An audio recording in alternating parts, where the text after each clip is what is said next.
Hey Kentucky, this is Mary Jo Perino. Tonight, we'll look ahead to UK's possible landing spots in the big dance. How much money could sports betting really bring to the bluegrass? And a video from Frankfurt prompts cries of Islamophobia. All that and more is next on Hey Kentucky.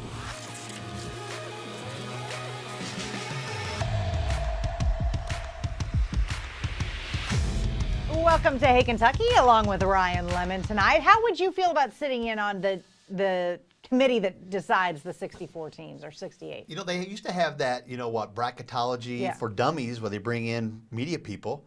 I could be the dummy. Yeah. I could be a dummy. Yeah. Yeah. I think you're onto something. I'm a dummy. All right, believe it or not, the tournament is less than 2 months away. After the team's weekend win over Arkansas, Kentucky showed up as a 5 seed in Joe Lunardi's latest projections, up from a 6 seed. Not that it really matters, but Lunardi has the Cats in the West region right now, playing Akron in Spokane, Washington. I hope that does not happen. The 4 number 1 seeds as of today are Baylor, Gonzaga, Kansas, and San Diego State. And here's a look at the team sheet for net rankings used by the selection committee. Kentucky has 4 quad 1 wins, 3 in quad 2, 1 in quadrant 3, and 6 in quadrant 4. Ryan, 2 months is not a long time, except when you're talking about basketball. There's so much left to play. Yeah, and they've still got a chance to get some good, quote, quadrant 1 wins. Auburn twice still out there. Florida, if they can get it together, there's still some good wins out there. You don't want any more of those. Texas Tech this weekend. You don't want any more of those quadrant 2 losses, that's for sure. You can't let somebody come up and sneak up and bite you. I'm telling you, this year, it is just such a hodgepodge with teams.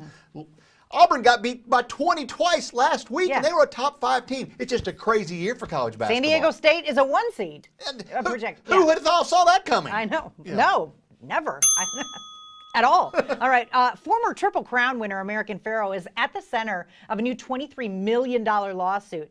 Investors in breeding rights to the horse filed suit in Lexington this week, claiming the horse's owner and breeder sold shares for offspring of the 2015 Triple Crown and Breeders' Cup winner that were being used for collateral on his outstanding debts. In an emergency hearing, a Fayette County judge granted a motion ordering the seizure of Zayat stables, including its horses.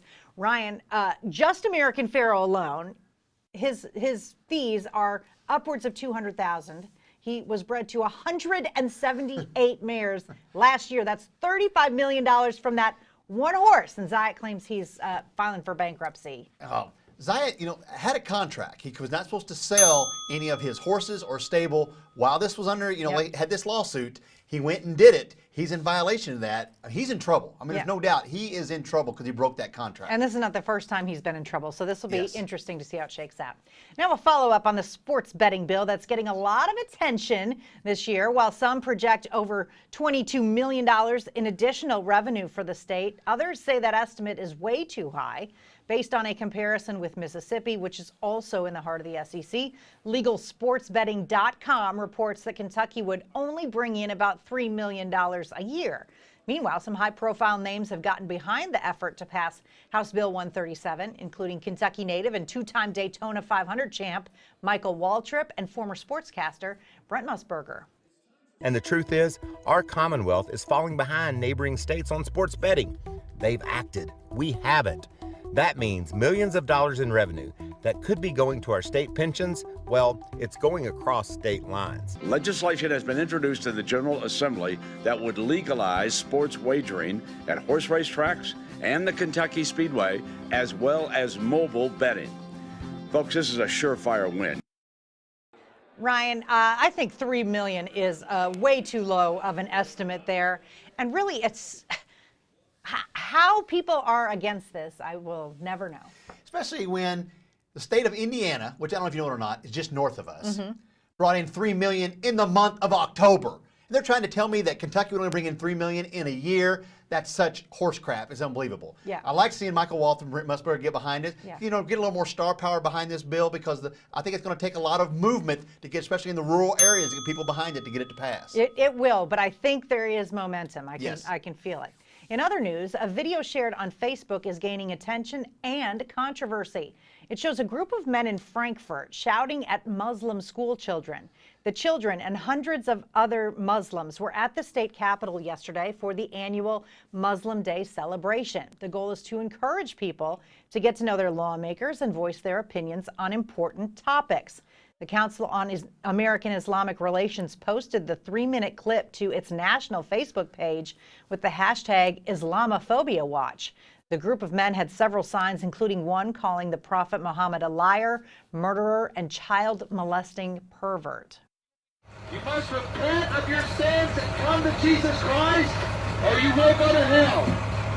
Hey, you guys know these are little kids, right? You will go to hell if you You know don't these do are it. little kids. You guys are harassing little kids right now. The Muslim faith is Are you a harassing false little religion. kids? Islam Come on. will lead you to So even though the demonstration happened outside, it did get attention of folks inside the Capitol. State Representative David Hale, who is also a pastor, reportedly sided with the children, saying he would, quote, die for their right to worship the God that they so choose, end quote.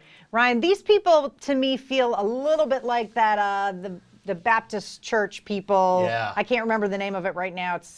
But you know what I'm talking about. I'll That's tell you what, crazy. you know, these children, a lot of them go to the state capitol in this field trip to learn about civics and acceptance. Yeah. And I think they got a harsh reality in what life can, how cruel it can be sometimes. I mean, these are children, and you want to actually have a negative effect of what you're trying to do, go harass children. They just destroyed everything they were trying to stand for right there by harassing children. I know.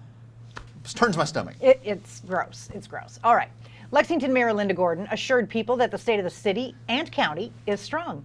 In her State of the City speech this week, she went over the good things and the things that needed improvement. The good includes Lexington's big drop in overdose deaths. We had 187 overdose deaths in 2017. Last year, there were 112. That's real progress. That's a 40% drop. Many people credit the decrease in overdose deaths to the availability of naloxone.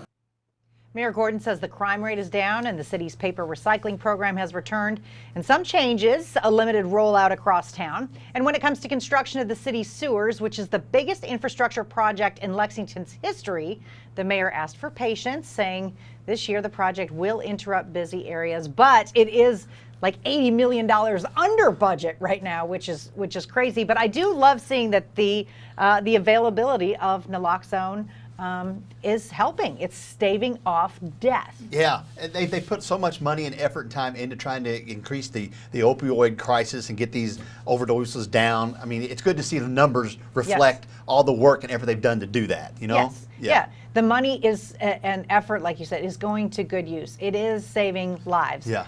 Obviously, more needs to be done in the treatment aspect of it to get people off opioids, but it's still saving lives. Efforts look like they're doing the work. Yep. All right. Now to our weekly feature on Hey Kentucky, What's the Beef? Brought to you by the Kentucky Beef Council.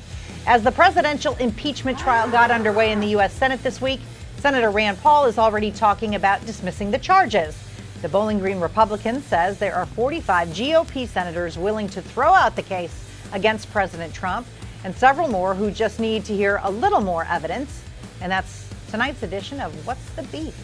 Up next on Hey Kentucky, we'll catch up on some of the recent hot political topics with help from a man who follows it every day.